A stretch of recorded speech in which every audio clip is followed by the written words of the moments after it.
G'day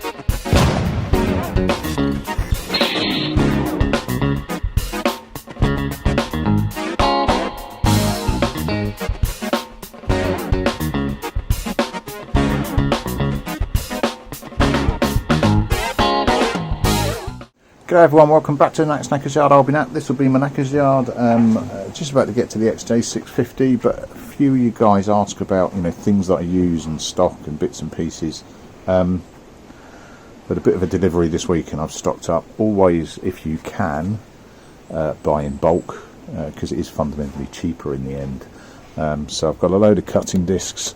Where's my old ones? I think I've thrown them. They're fucking brilliant.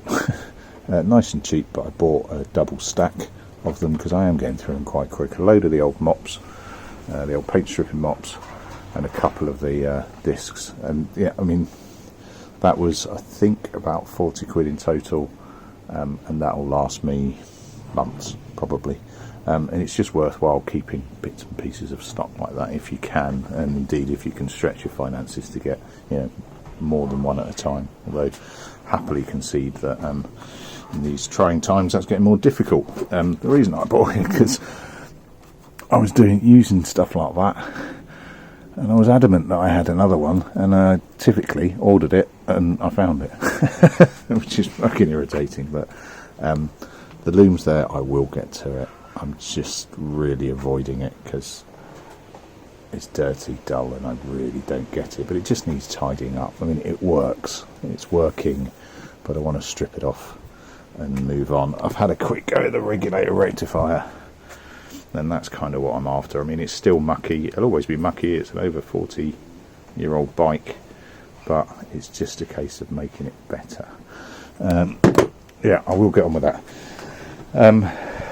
My electrolysis rust removal, that'll be a separate video. I'm not sure if that's going to be out before this or after this, but just, you know, ignore it for now, if you'd be so good.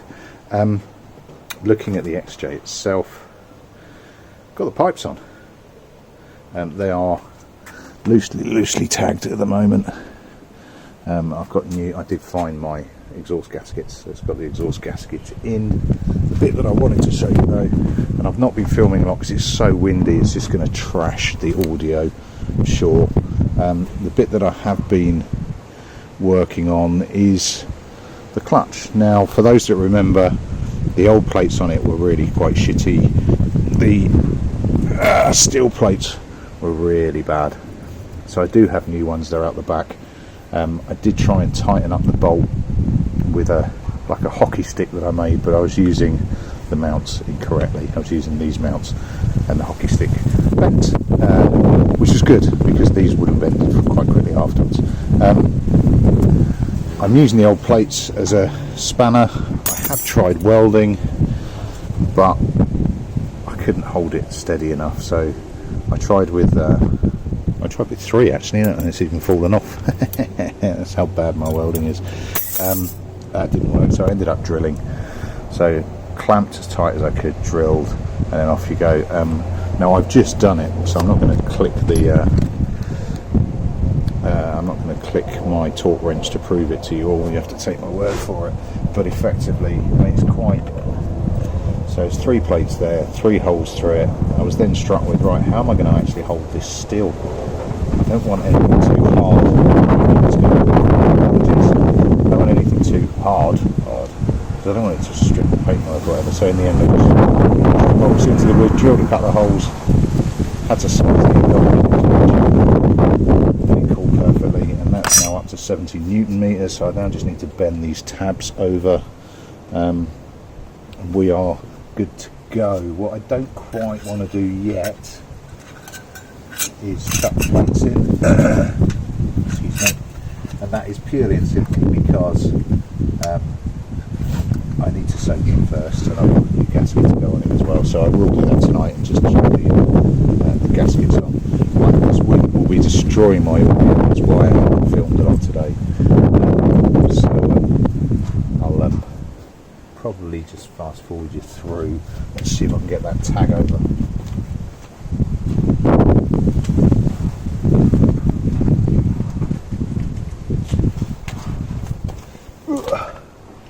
So this is the tab at the top. It's just to stop that from spinning. Now this is a 70 Newton meters, is quite a high torque.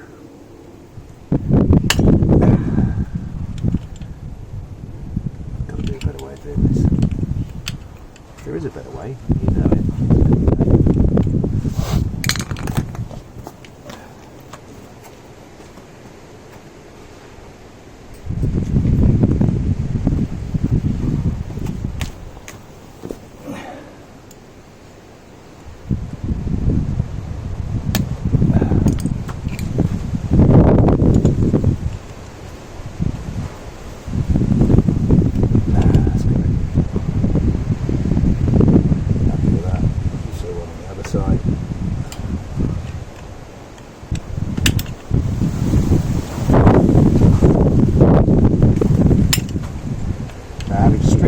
Clutches. It's trying to sound experienced, but having stripped a few, I tend to find this is the bit that people don't do very often, and it does fuck things over in the end.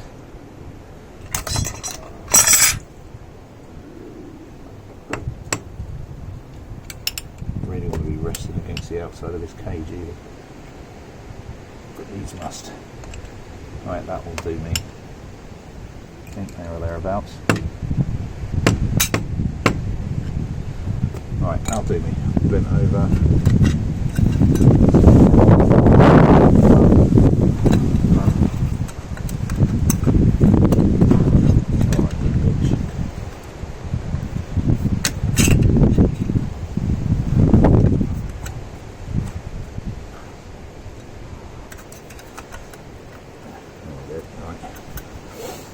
So I'm going to keep that because it's useful.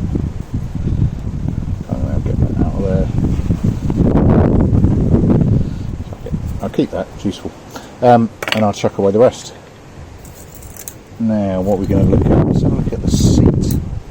Might keep that spare one. I'll get rid of the knacked ones. Obviously this is just tagged on at the moment. I'm not going to tighten that up as yet. Right, let's look at the seat and see what we've done with that.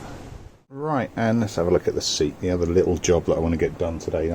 Today is Sunday, it's family day type thing, as much as anything else. Perhaps go out with the eldest to his club, so it's only going to be a short one.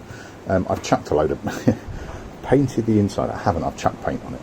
That's an aside, that's just a cover up blemishes as much as anything else. What I have done is I've made a sheet, I've cut it so it will fit in that gap. So I've got the CDI, ECI, can't remember which one's which, fuse box there, and the starter. I've got a couple of bolts through to secure. Let me just see if I can get this set up. It's probably going to take me a little while because it is a bit fiddly, but it doesn't need to come out all the time. I'm just about to get the call to arms that the boy needs to go to his club. Oop. Let's try and get that on. Just twinged me back. Old age is coming quick.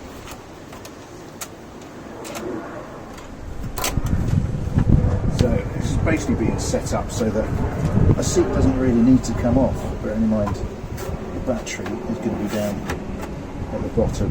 I've got a couple of bolts underneath. But it does mean that the gubbins, the bits that I wanted to hide, are actually quite well hidden. And a few of you guys were saying that there's room for plenty under there, and you're right. But yeah, so we have exhaust on, clutch basket on. I haven't put them into soak yet, but I'll sort out my clutch plates and leave them soaking throughout the week. I think 24 hours is enough, but I don't think I'm really going to get any bike time between now and then. Anytime I do get, I really need to have a go at that wiring. Really do need to. Can't avoid it anymore. Should be fine, it's just dull. Right, that is a really quick Sunday upload. Not a lot done. Dog's enjoying the sun. I know a lot of you like seeing her lady pants. Yeah, so thanks for the positive feedback, people. hold off until I see if it works, but I think the bike's looking fucking incredible so far. A few of you guys have asked, saying, you know, is it a keeper? You know, you spent more time on this than you have on any other bike. I don't know. The big question really for me, the next big question is, well, for one, does it run as much as anything else? But I really have not looked at those forks properly. I've got one really badly leaking. They're quite pitted. That may be a send-off for rechroming type thing. But I want to check on whether or not it works before I start throwing big money at it like that. Right, that'll do me. Thanks very much all. Nice quick and catch you later. Ta-da.